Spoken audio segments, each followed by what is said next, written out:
As Jesus and his disciples and a large crowd were leaving Jericho, Bartimaeus, son of Timaeus, a blind beggar, was sitting by the roadside. When he heard that it was Jesus of Nazareth, he began to shout out and say, "Jesus, Son of David, have mercy on me." Many sternly ordered him to be quiet, but he cried out even more loudly, "Son of David, have mercy on me." Jesus stood still and said, "Call him here." And they called the blind man, saying to him, "Take heart, get up, he is calling you."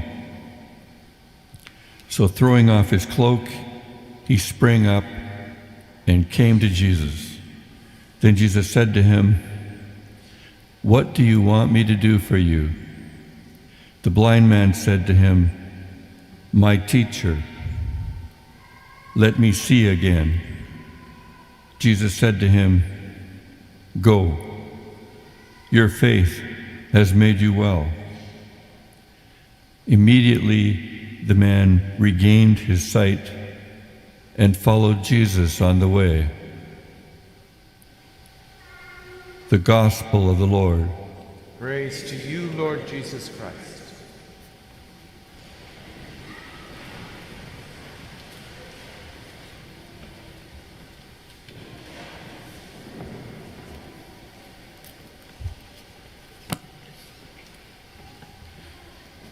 Over and over again, Jesus has preached mercy.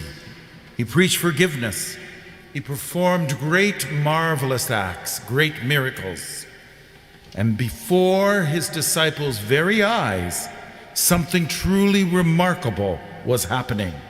In Jesus, the fulfillment of all the Old Testament prophecies, all the Old Testament promises was taking place.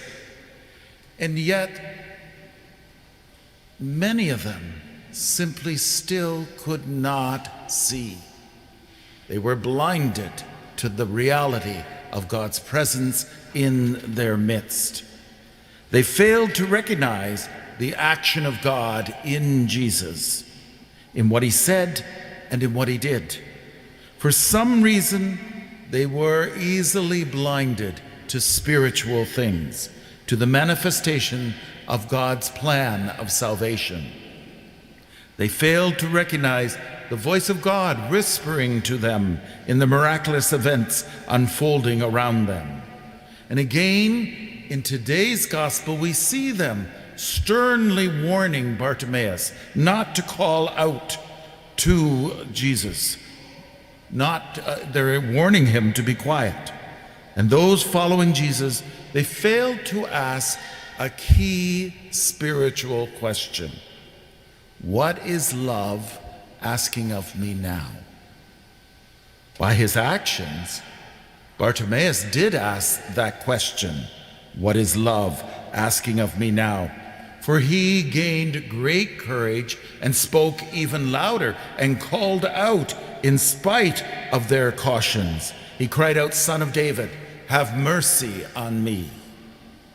This week I came across a very moving article by Father Ron Rollheiser that speaks very strongly to this. He was telling of a colleague of his who had suffered a crushing disappointment. He relates that unlike Bartimaeus' courageous reaction, the colleague's instinctual temptation was towards anger, towards shutting a series of doors and withdrawing. Instead of asking questions, and she closed the doors.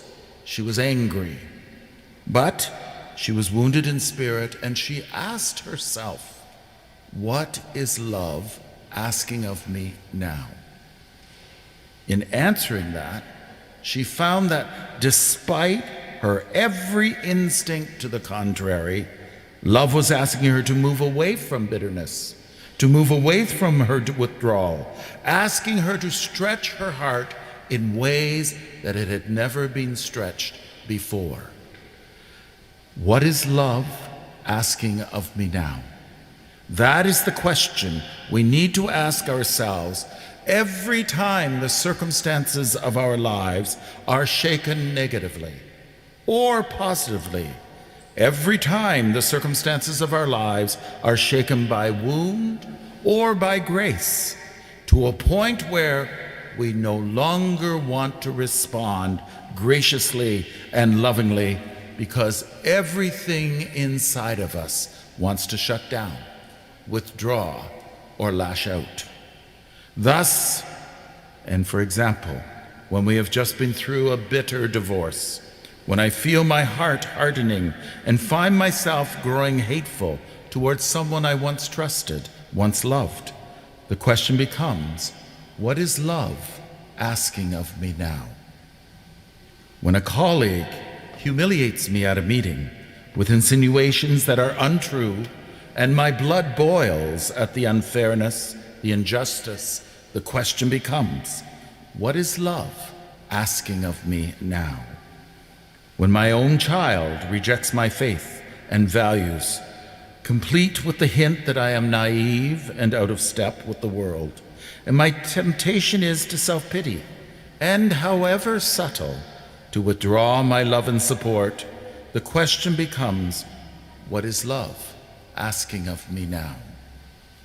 When a medical diagnosis reveals that my health will be forever compromised, and every fiber in my body and spirit wants to sink into anger and depression, the question becomes, what is love asking of me now?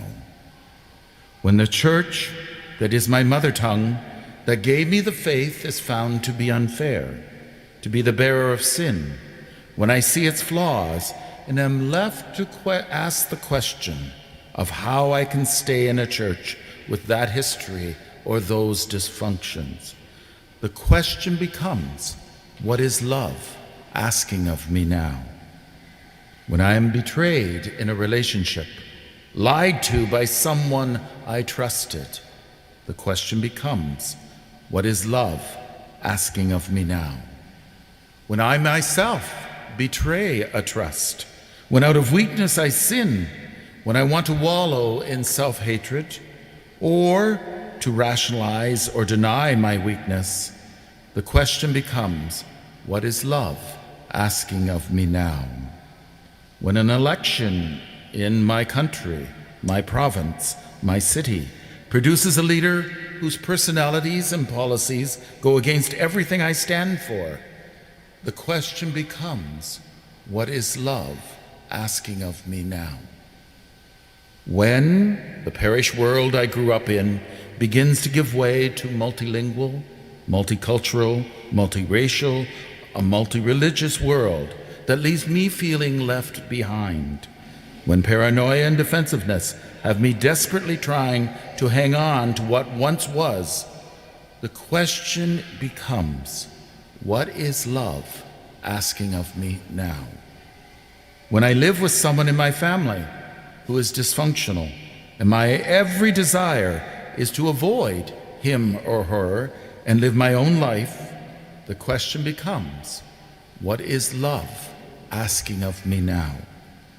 When I have to deal daily with someone who dislikes me intensely or with whom I intensely dislike, and everything inside me wants to respond in kind, the question becomes, what is love asking of me now?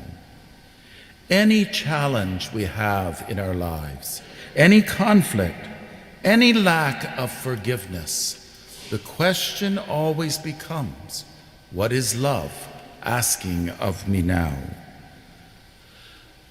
It is not just the negative things that upset us in this way, tempt us towards hatred and withdrawal, and leave us in a space that forces us to respond in a new way. Huge graces can also do the exact same thing.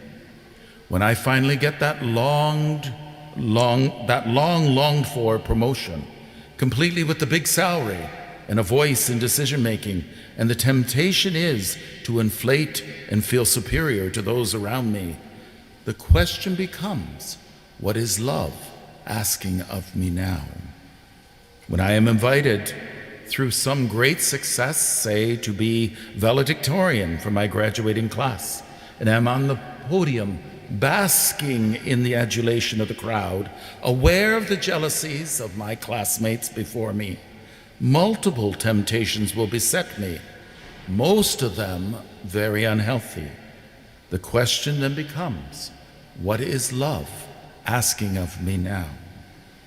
When someone blesses me in a deep way, blesses me with their love, their gratitude, and affirmation, and my temptation is to feed my ego with that blessing, the question becomes, what is love asking of me now? We cannot protect ourselves against spontaneous feelings that beset us, both when things go well and when they go very badly. And most of those feelings tempt us away from love.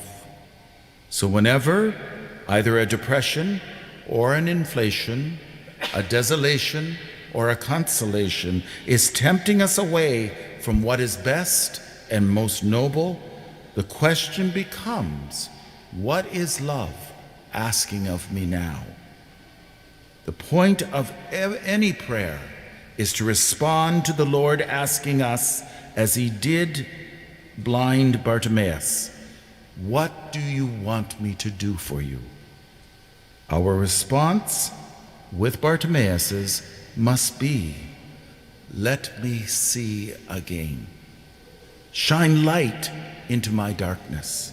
Help me see what love is asking of me now, and help me to do it.